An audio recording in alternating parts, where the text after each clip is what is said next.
DawgNation.com, Travis Smith, a guy that you know very well, kind of tout James Coley. I believe another one of your proteges, C.J. Wiley, has kind of done some of the same thing here. So talk to us about that, if you don't mind, the way in which James Coley has a history of really forging really strong relationships with receivers, such as the guys that you work with, and obviously throughout the years at a number of positions there as well. He is well known as a great recruiter.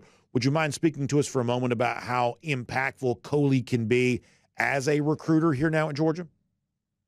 Yes, man, he's a guy that can relate to these kids. And once he gets you on the phone, he's a likable human being, a good human being. So it's not, I think he is, the perfect guy for this situation. I think he is a guy that will form a relationship with Trav, with CJ, and all the other receivers that he's going to recruit.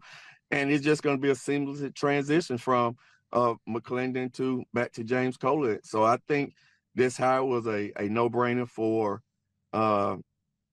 Kirby. But I would have loved to have had Kirby to hire Hines and me. Yeah. I was just joking with somebody like, hire both of us and we could kill two birds with one stone. It seemed like that was the ongoing talk on social media, hire Hines and myself. Why not hire both of us? That's right. I'm happy where I'm at. If that opportunity would have presented itself, I would definitely had to take a long look at it and just see if it fits for my family. And that's what it's going to come down to. Does it fit for my family?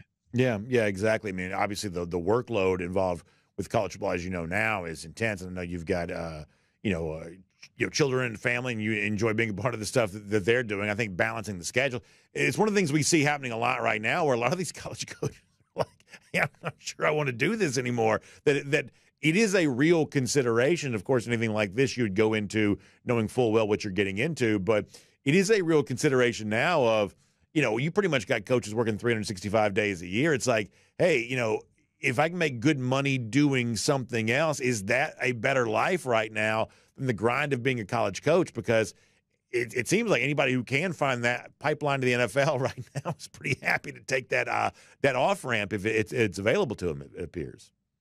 Oh, I think so. I think the whole, idea of coaching college football is different than it was when I played. So I think the schedule, it just fits better in the NFL because college coaches is nonstop. I mean, once you're done with the season, you're right into recruiting to spring practice and into the summer. So it's a nonstop job. It's a grind, and you have to be all in to be successful coaching college football. Really quick before I let you go, did you know Josh Crawford before he was hired here? I know he's been a big part of the high school football community for a long time, and having also coached at Tech and Western Kentucky. How well did you know Crawford before he got this job? I just became close with Crawford this season. He was recruiting DeBron Gatlin out of Milton, so we I've kept in touch. I sent him a text once I heard that he got the job. So I don't know him as well as Coley, but our relationship has definitely became stronger throughout this whole recruiting process. Good to hear that.